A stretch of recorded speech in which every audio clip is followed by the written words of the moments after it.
Yes, students, good morning, all of you. Students, in the last lecture, we have done the variation in the atomic and the ionic size in the transition metal. So today's topic is ionization enthalpy. आज का जो topic है वो है ionization enthalpy.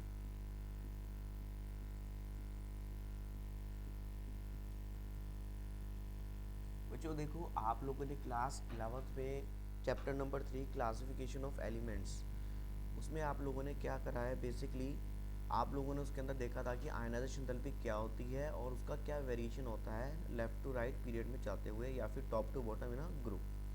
सो similarly same trends हम यहाँ पर ionization enthalpy देखते हैं. First of all, what is ionization enthalpy? The energy required to remove an electron from its gaseous atom. ठीक है ना, आइसोलेटेड गैसियस एटम में से जब हम इलेक्ट्रॉन को निकालते हैं तो उस समय पर जो एनर्जी लगती है निकालने के लिए, उस एनर्जी को हम क्या कह देते हैं, बेसिकली आयनाइजेशन एंथैल्पी. अब यहाँ पर आयनाइजेशन एंथैल्पी का क्या वेरिएशन होगा लेफ्ट टू राइट जाते हुए? बच्चों आप लोगों को पता है आयनाइजेशन एंथैल्पी को हम डेल आई एच से रिप्रेजेंट करते हैं. It is inversely proportional to atomic size. जितना छोटा साइज होगा उतनी ज़्यादा आयनाइजेशन एंथैल्पी होगी, क्योंकि साइज छोटा होने पर न्यूक्लियस पास आ जाता है. न्यूक्लियस पास आने की वजह से अट्रैक्शन ज़्यादा होती है वैलेंस शेल के इलेक्ट्रॉन और न्यूक्लियस के बीच में. सो इलेक्ट्रॉन को निकालने के लिए एनर्जी बहुत ज़्यादा लगती है. सिमिलरली यहाँ पर भी ऐसा ही होता है. तो लेफ्ट टू राइट जाते हुए एटॉमिक साइज डिक्रीज होता है और डिक्रीज होने की वजह से, साइज डिक्रीज होने की वजह से इलेक्ट्रॉन और न्यूक्लियस के बीच में अट्रैक्शन बढ़ता है, जिसकी वजह से इलेक्ट्रॉन को निकालने के लिए एनर्जी ज़्यादा लगती है. तो on moving left to right ionization enthalpy gradually increases, but the increase in ionization enthalpy is not too large.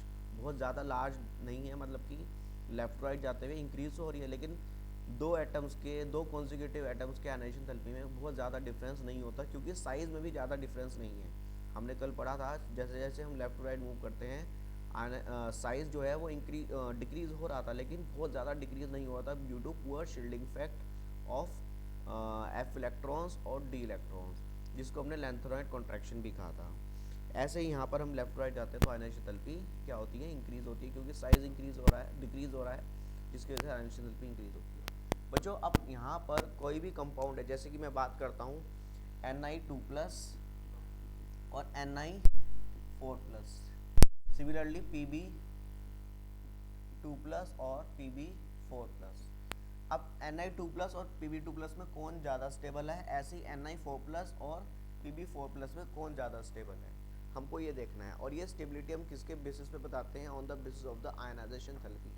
तो सबसे पहले हम बात करते हैं, यहाँ पे लिख लेते हैं एलिमेंट, ठीक है ना. फिर sum of first 2 ionisation enthalpy और sum of first 4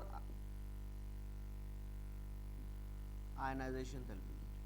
so students आप देखें यहाँ पर निकल के केस में 2 इलेक्ट्रॉन को निकालने के लिए जो एनर्जी लगी उसका जो सम आया 2.49 into 10 to the power minus 10 to the power 3 और ये किलो जूल में है. Is it clear? Kilo joule per mole. ठीक है जी. चलिए अब यहाँ पर प्लेटिनम के केस में 2 इलेक्ट्रॉन को निकालने के लिए जो एनर्जी लगी वो कितनी है, 2.66 इंटू 10 टू द पावर 3. ठीक है ना. अब यहाँ पर निकल के केस में अगर मैं 4 इलेक्ट्रॉन कॉन्जिक्यूटिवली निकालता हूँ तो उसको इलेक्ट्रॉन को निकालने के लिए जो एनर्जी लगती है, मतलब कि 4 इलेक्ट्रॉन को निकालने के लिए, अलग अलग इलेक्ट्रॉन के निकालने के लिए अलग अलग आयनाइजेशन एंथैल्पी होगी. उन सब एंथैल्पीज़ का सम करेंगे हम. उन सब एंथैल्पीज़ का जो सम होगा और वो कितना आएगा, 11.29 इंटू 10 टू द पावर 3. ठीक है ना. सिमिलरली हम प्लेटिनम के 4 आयनाइजेशन एंथैल्पी का सम करेंगे और वो आता है 8.36 इंटू 10 टू द पावर 3. ठीक है ना. अब एक चीज़ ध्यान रखना, यहाँ पर बच्चों ध्यान रखना, स्टेबिलिटी जो है डायरेक्टली बेसिकली जितना कम सम होगा उतना ज़्यादा स्टेबिलिटी आएगी. तो इन्वर्सली प्रोपोर्शनल होता है किसके, sum of the ionization enthalpy. Ionisation enthalpy के सम के इन्वर्सली प्रोपोर्शनल होती है स्टेबिलिटी. ठीक है ना. मतलब जितना कम होगा सम उतनी ज़्यादा स्टेबिलिटी. अब आप देखो, निकल के 2 इलेक्ट्रॉन निकालने पर एनर्जी इतनी लगी, प्लेटिनम के 2 इलेक्ट्रॉन निकालने पर एनर्जी इतनी लगी. तो इन दोनों में से कौन ज़्यादा स्टेबल होगा? निकिल Ni2+ की फॉर्म में ज़्यादा स्टेबल होगा। निकिल Ni2+ के फॉर्म में ज़्यादा स्टेबल होगा एज कम्पेयर टू प्लेटिनम +2। कारण क्या है? निकिल के 2 इलेक्ट्रॉन निकालने में एनर्जी जो है वो कम लग रही है, इसकी एनर्जी कम है तो स्टेबिलिटी ज़्यादा है, और इसके केस में एनर्जी ज़्यादा है तो स्टेबिलिटी कम होगी। वहीं अगर मैं बात करूँ Ni+4 और Pt+4 के केस में कौन ज़्यादा स्टेबल है, तो हम यहाँ पर बात करते हैं Pt ज़्यादा स्टेबल है, क्योंकि उसकी फर्स्ट 4 आयनेशन एंथैल्पी का सम जो है वो कम है एज कम्पेयर टू निकिल। तो निकिल जो है वो प्लेटिनम जो है वो ज़्यादा स्टेबल होगा as compare to nickel. Is it clear? चलिए सिमिलरली आगे चलते हैं, इलेक्ट्रोनेगेटिविटी की बात करते हैं। लेफ्ट टू राइट जाते हुए आपको पता है साइज डिक्रीज होता है तो इलेक्ट्रोनेगेटिविटी भी डिक्रीज होती है, ठीक है ना। इनर शेल में डी इलेक्ट्रॉन्स फिल होते हैं, उनका शील्डिंग इफेक्ट पुअर होता है, तो न्यूक्लियस इफेक्टिव न्यूक्लियर चार्ज और ज़्यादा इंक्रीज होता है, जिसकी वजह से अट्रैक्शन बहुत ज़्यादा बढ़ती है और इलेक्ट्रोनेगेटिविटी भी इंक्रीज होती है। Next one is magnetic property. Magnetic property, आपको पता है मैग्नेटिक प्रॉपर्टी 2 तरह की होती है, एक पैरामैग्नेटिक और एक होता है डायामैग्नेटिक।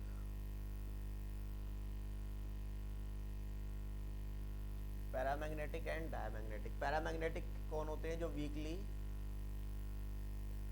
मैं आपको बताया तो पैरामैग्नेटिक, पहले इसको समझ लेते हैं। पैरामैग्नेटिक सब्सटेंस वो होते हैं जिनके अंदर अनपेयर्ड इलेक्ट्रॉन्स होते हैं वैलेंस शेल में, और डायामैग्नेटिक वो होते हैं जिनके अंदर सारे के सारे पेयर्ड होते हैं। तो ये ध्यान रखना है, इनके अंदर अनपेयर्ड इलेक्ट्रॉन्स होते हैं और इसके अंदर ऑल आर पेयर्ड इलेक्ट्रॉन्स, यहाँ अनपेयर्ड इलेक्ट्रॉन्स, ठीक है ना। दूसरा, जो पैरामैग्नेटिक सब्सटेंस होते हैं वो वीकली अट्रैक्ट करते हैं, अट्रैक्ट होते हैं इन मैग्नेटिक फील्ड में, ठीक है ना, और ये वीकली रिपेल करते हैं, वीकली रिपेल करते हैं in the magnetic field. Is it clear? तो वीकली रिपेल कौन करेंगे? डायमैग्नेटिक, और वीकली अट्रैक्ट कौन करते हैं? पैरामैग्नेटिक। और अगर पैरामैग्नेटिक की बात करें, इनका मैग्नेटिक मूवमेंट निकलता है, मैग्नेटिक मूवमेंट निकालते हैं, और मैग्नेटिक मूवमेंट को हम म्यू से रिप्रेजेंट करते हैं। तो म्यू इक्वल्स टू √n, यहाँ पर इस फॉर्मूले को ध्यान रखना है बच्चों, मैग्नेटिक मूवमेंट निकालने के लिए n+2। तो यहाँ पर n क्या, और इसकी यूनिट होती है बोर मैग्नेटॉन। बोर मैग्नेटॉन इसकी यूनिट होती है, where n is equals to number of unpaired electrons. कितने अनपेयर्ड इलेक्ट्रॉन्स हैं यहाँ पर वो बताता है। आई बात समझ? तो इस तरीके से बच्चों हम यहाँ पर मैग्नेटिक प्रॉपर्टीज़ के बारे में बात करते हैं। अब यहाँ पे आता है formation of the complex ion. Formation of complex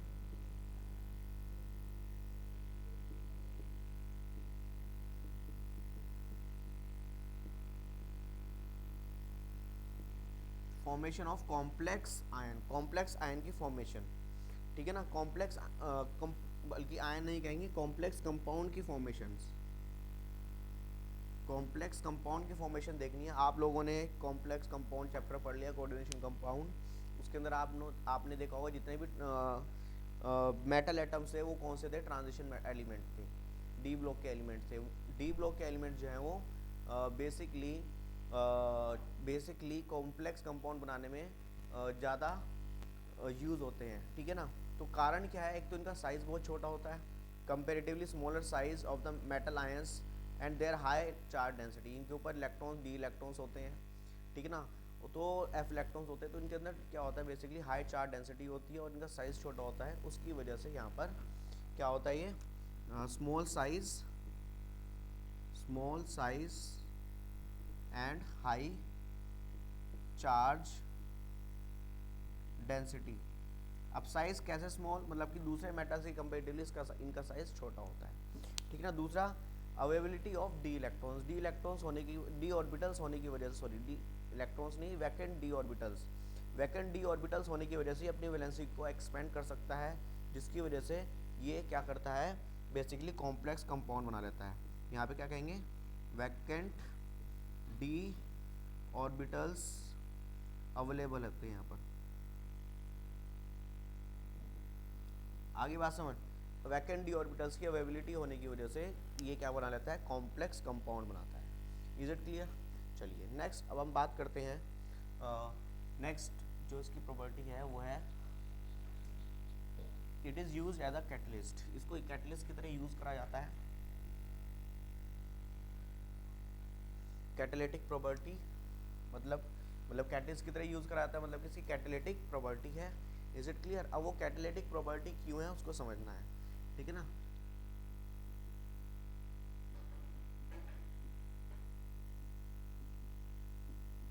देखो कैटेलिटिक प्रॉपर्टीज इसकी क्यों है बच्चों, ध्यान से सुनेंगे। Because of available valencies transition metal sometimes form unstable intermediate. देखो हम लोगों ने सरफेस केमिस्ट्री पढ़ी थी वहाँ पर, तो आप लोगों ने देखा होगा तो कैटलिस्ट जो रिएक्टेंट होता है वो कैटलिस्ट के सरफेस पे जाके डिफ्यूज़ होता है और उसकी वैलेंसीज पे जाकर वो थोड़ी देर के लिए केमिस्ट ऑप्शन कर लेता है। मतलब कि एक कंपाउंड बनाता है जो कि बहुत ज़्यादा परमानेंट नहीं होता। वो क्या होता है बेसिकली एक टेम्परेरी कंपाउंड बनता है। तो बेसिकली एक इंटरमीडिएट स्टेट बन जाती है कि उसकी जो वैलेंसीज हैं वो रिएक्टेंट के साथ एक ट्रांजिशन अनस्टेबल इंटरमीडिएट बना लेता है। इसलिए ये जो है ट्रांजिशन मेटल्स जो हैं वो कैटलिस्ट की तरह यूज़ होते हैं। दूसरा कारण, in some cases transition metals provide suitable surface for the reaction to take place. एक प्रॉपर सरफेस प्रोवाइड कराते हैं, उसके जो पोर्स होते हैं बहुत ज़्यादा मतलब कि हनी कॉम लाइक स्ट्रक्चर होता है उनका, तो इसलिए ये बहुत ज़्यादा बेटर होते हैं। क्योंकि मैंने आपको बताया था सिलेक्टिविटी, मतलब कि रिएक्टेंट एक बार अंदर चला गया, सपोज अगर प्रोडक्ट जो बना उसके पोर्स के कंपेरेटिवली बड़ा हुआ तो बाहर नहीं आएंगे। अगर रिएक्टेंट जो गया अंदर उसका साइज़ बड़ा हुआ एज़ कम्पेयर टू पोर्स तो उसके अंदर नहीं जाएगा। तो इनका साइज़, पोर्स का जो साइज़ होता है बहुत ज़्यादा क्या होता है बेसिकली अप्रोप्रिएट होता है। तो the reactants are adsorb on the surface of the catalyst where reaction occurs. तो प्रॉपर सरफेस अवेलेबल होने की वजह से रिएक्टेंट इजीली उसके ऊपर एब्जॉर्ब हो जाते हैं, जिसकी वजह से वहाँ पर रिएक्शन इंटरमीडिएट बन पाता है, अनस्टेबल इंटरमीडिएट, और वो इजीली रिमूव भी हो सकता है। Next one is formation of the colour compounds. Coloured ions कह लो या कलर्ड कंपाउंड्स कह लो, आप लोगों को पता है, हमने कोऑर्डिनेशन कंपाउंड में पढ़ा था कि जो कोऑर्डिनेशन कंपाउंड होते हैं वो कलर्ड होते हैं। कारण क्या बताया था हमने, ड्यू टू डी ट्रांजिशन। इस चीज़ को याद रखना है, ड्यू टू डी ट्रांजिशन, ये बहुत इंपॉर्टेंट लाइन है। जिस कलर की वो लाइट को एब्जॉर्ब करेगा उसके कॉम्प्लीमेंट्री कलर को वो क्या करेगा, कॉरस्पॉन्डिंग कलर को वो क्या करेगा बेसिकली एमिट करेगा। नेक्स्ट यहाँ पर हमने पढ़ा था, यहाँ पे पढ़ना है एलॉय फॉर्मेशन। जो ट्रांजिशन एलिमेंट्स है वो बहुत ज़्यादा एलॉय बनाने में काम आते हैं, क्योंकि इनका साइज़ बहुत छोटा होता है, स्मॉल रेडियाई होता है। स्मॉल रेडियाई होने की वजह से एक दूसरे के अंदर ये इजीली डिफ्यूज़ हो जाते हैं। डिफ्यूज़ तो नहीं कहेंगे, इजीली एक दूसरे के साथ ये लैटिस बना लेते हैं, ठीक है ना। The alloys of formed are hard and have often high melting and boiling point। Small size होने की वजह से एक दूसरे के अंदर ये लैटिस फिट हो जाता है इनका, और इनका मेल्टिंग और बॉइलिंग पॉइंट बहुत ज़्यादा हाई होता है। द बेस्ट नोन आर, जो मतलब कि सबसे ज़्यादा नोन एलॉयज़ हैं वो कौन है, ferrous alloys, vanadium, chromium, molybdenum, tungsten, manganese are use for the product of the various steels and the stainless steel. Steel और स्टेनलेस स्टील क्या है बेसिकली, ये एलॉयज़ हैं और ये सब इन मेटल्स के यूज से बनते हैं, ठीक है ना। Industrial importance of the alloy of the transition metal with non transition metals are brass and the bronze. Brass और ब्रॉन्ज सबसे ज़्यादा इंडस्ट्री में यूज़ होते हैं, है ना। तो ये बच्चों कुछ प्रॉपर्टीज़ थी आपके सामने, तो बाकी प्रॉपर्टीज़ हम कल डिस्कस करेंगे। सो आज के लिए इतना करते हैं। Okay, thank you all of you.